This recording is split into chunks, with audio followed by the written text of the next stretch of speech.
Hi, sir. I don't know what time to check this, but I just wanna say good morning, good afternoon, good evening, and good night. So, I'm Lashley T. Partosa, a second year BCA Block 2F will explain four topics about the Section 2 Administrative Provisions, Section 10, Section 10, 11, and 12. So, Section 10, 11, and 12 and section 8, also the section 18, and lastly the penalties and violation and compliance. So I'll start at section 2, administrative provision. So section 2, administrative provision, explains the rules on how goods are handled inside a customs bonded warehouse or CBWs and common customs bonded warehouse or CCBWs. Goods transferred to CBWs must go through inspection at the port before being moved to a warehouse for checking. Once inside, goods may stay up to 1 year, while perishable goods can stay for only 3 months and extendable for another 3 months if being approved. So importations are allowed only for approved raw materials and quantities listed in the warehouse license. So anything extra must pay duties and taxes. So finished goods cannot be imported unless they are used to make other export products. So restricted or regulated items need proper permits or they may be seized. So goods may be sold locally only with the district collector approval and must not exceed 30% of the total imported materials. So when a CBW operator cannot finish the work, goods may be sent to an accredited subcontractor, but finished items and waste must return to the CBW for checking industries. For checking. So industry specific. So industry specific or CBWs such as those for garments cannot import ready-made products. A manufacturer or exporter can be accredited with only one common CBW called the mother warehouse. So this warehouse and its members must keep accurate records, protect goods from loss, and allow customs officer access for inspections. So all transfer of goods must be recorded by the CCBW operator, who is responsible for making sure our imported raw materials are properly used for cleared or cleared. So members who do not import or export for 1 year may lose their accreditation.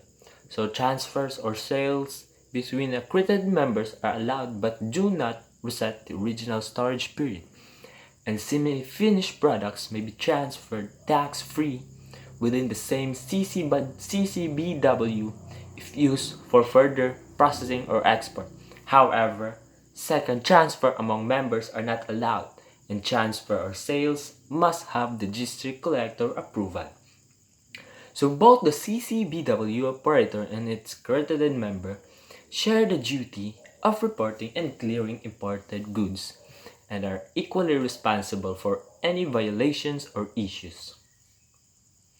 So overall, Section 2 is just a provision that ensure all goods in a bonded warehouse are properly inspected, tracked, and used only for approved purposes. They promote transparency, prevent violations, and make sure customs duties and taxes are protected. So the next topic is the section 10, 11, and 12. So section 10, lodgement, filing, and processing of goods declaration for transfer of goods to a CBWs. So they identify the 10 main documents. The first is the WSAD or the pre-WSAD or Warehouse Supplies Accountability Document. So the purpose of this is to use for declaring goods that will be transferred to a customs bonded warehouse or CBW. It ensures that all importation and transfer are properly documented and approved. So next is the bill of lading. Second one, this is the second one, bill of lading. So the purpose of bill of lading is to serve as a proof of shipment and receipt of goods from the supplier to the consignee. Third one is the invoice. So the purpose of invoice is to provide details about the goods such as value, quantity, and description for customs violation. Next is fourth one is the packing list. So the purpose of the packing list is to list all items included in the shipment to check accuracy during inspection. The fifth one is the import permit, or this is only if applicable. So the purpose of this is allows the importation of specific goods that require government approvals. So the sixth one is the transfer note or the boat note or TSAD or transfer shipment advice document. So the purpose of this is used when the goods are transferred from one customs area to another, showing movement and quantity of goods being transferred. Next is seven. So the mission order. So the purpose of mission order is to authorize the customs guard to supervise and secure goods during transfer or inspection. So the eighth one is the goods declaration for warehousing.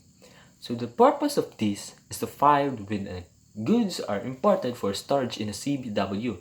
It ensures a proper recording under customs supervision.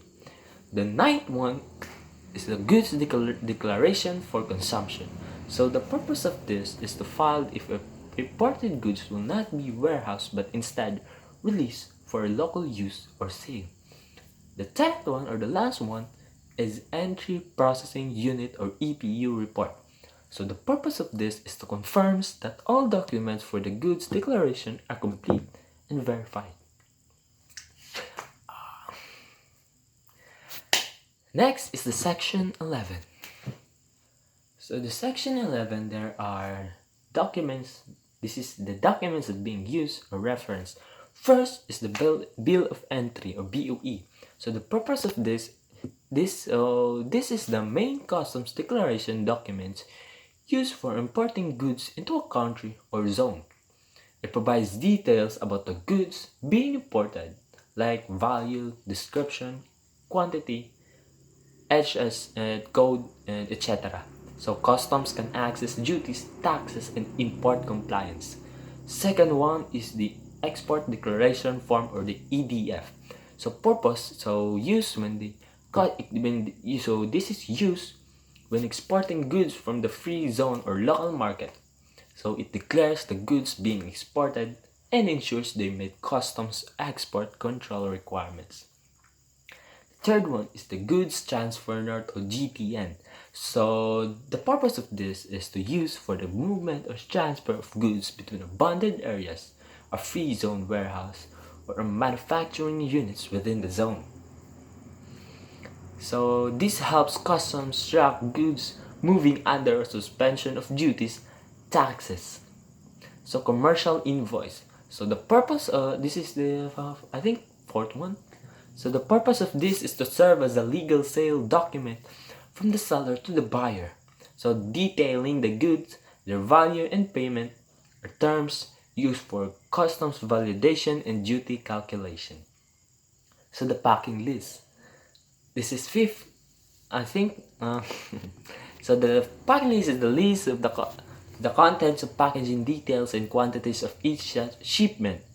So it assesses customs officer in verifying goods physically against declaration. Next is the delivery note or gate pass. So the purpose of this is to use for authorized exit or entry of goods from free zone premises. This ensures that all movements are recorded and cleared by customs. Next is the certificate of origin. So the purpose of this is to certify the country where goods were manufactured. This is important for applying preferential tariffs or trade agreement benefits. Next is the customs clearance or assessment report. The purpose of this is the official confirmation issued by the customs indicating that the goods have been inspected, assessed, and cleared for release. So, in summary, overall, in section 11, the purpose is to provide full legal and procedural control over the import, export, transfer, and taxation of goods under supervision, especially especially within the free zone or banded warehouses. Section 12. Specific use and their purposes. So the EDSAD, the first one is the EDSAD. This is the documents of section 12. I've identified this all in the CMO 3 2022. So the first one is the EDSAD, the Export Declaration Single Administrative Document. This is the main export declaration form required for all exports, used to officially declare the nature, quantity, and value of goods being exported for customs processing and statistics. The second one is the TSAD or Transshipment Single Administrative Document. This is used for goods being transshipped or transferred from one vessel or port to another under the customs control, rather than directly exported. It ensures proper monitoring of goods during transfer. The third one is the invoice commercial or invoice list. The details of the sale description. So the details of the sale or description, quantity, the price, the buyer, or the seller info serves as the basis for customs valuation of exported goods. Packing list. Oh, no, I think this is the fifth one, the packing list. This is the list of packaging details, number of boxes, contents, and weights. This is used for fiscally verification and shipment checking. The fourth one is the transfer note, or this is only for LCR or list container load. The documents used for less than container load or LCR cargo tracks partial shipments, consolidated with others, confirm movement of goods from warehouse to port.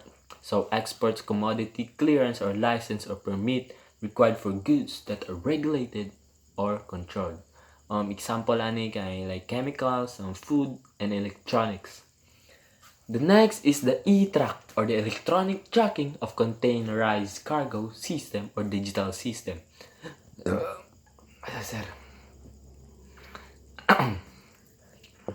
This is used by BOC to track container movement from warehouse to port to prevent smuggling or diversion.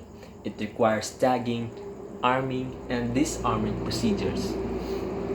So overall, section 10, section 10, 11, and 12 is these are the documents form the end-to-end export documentation package required by the Bureau of Customs for goods coming from customs bonded warehouse or CBWs or free zone to be legally exported out. That's that sums up the two topics in section 2, section 10, 11, and 12. The next one and the third one is the section 18. This is the title with the suspension and closure of CBW. So this section explains when and how a customs bonded warehouse or CBW can be suspended or closed by the authorities. So first one is the 18.1, the suspension of a CBW. The Bureau of Customs or through the district collector can suspend a CBW if the operator violates customs laws or regulation. There are irregularities or unauthorized removals of goods. There's a failure to pay duties and taxes or charges. So the operator does not comply with the condition of their license. There are cases of fraud, misdeclaration, or misuse of the warehouse. So during suspension, the warehouse cannot operate, or meaning it can't receive or release goods until the issue is resolved. Next is the 18.2 or closure of the CBW. A closure happens when the operator requires to close the CBW voluntarily. So the suspension is not lifted within a certain period. The operator repeatedly violates customs laws, so the operator abandons operations or fails to renew the license. So when a closure happens, the district collector takes control of the goods. So all duties and taxes on remaining goods must be settled within. The operator must clear all obligations before the license is cancelled. The third one is the 18.3, or disposition of goods. The CBW is closed. Any goods left inside are inventoried by customs. It may be sold, re-exported, or transferred to another CBW depending on the decision of the Bureau of Customs. So any proceeds go toward unsettling operators' unpaid duties, taxes, or penalties. So in short, in section 18, so let's customs. So overall, in short, the section 18 is let's customs suspend or shut down abandoned warehouse that violates rules, fails to pay taxes, or stops operating properly. The goods inside are accounted for and settled before final closure. That is the third topic. So the last one is the penalties or violations. So the customs bonded warehouse face penalties for violations including fines, surcharges, and closure for unauthorized actions like renewals and documents, submissions, as well as legal action for another offense. So a customs bonded warehouse violations and penalties. This is the customs bonded warehouse violation and penalties. So number one is an unauthorized action. So unauthorized withdrawal or transfer fine plus. So unauthorized withdrawal or transfer may fine. They will fines plus 50% surcharges. So the first offense fines plus surcharges plus possible closure. So the second offense is the fraudulent withdrawals. So the payments of duties, taxes plus 50% charges plus closure. The second penalty that may face by a CBW is the late renewals and payments. So a late renewal may fine a 10,000. This is within 1 to 30 days. A 10,000 peso, 1 to 30 days. The next is the 20,000 peso, or this is a 31 to 60 days. And lastly is the 50,000 peso plus a suspension. This is beyond 60 days. So late storage rent is just the same. A 10,000, 1 to 30 days. A 20,000, 31 to 60 days. And a 50,000 beyond 60 days. The third, or the number 3 that the CBW operator may face and penalties and violation is the late document submission. This is for liquidation. So first is 5,000. This is for 1 to 30 days. The 10,000, this is 31 to 60 days. And and next is the I think 20,000 plus bond amount beyond 60 days. So for bond cancellation, 5,000 or 2% of bond, 1 to 30 days. 10,000 or 2%, 31 to 60 days. 15,000 or 2% plus loss of bond value beyond 60 days.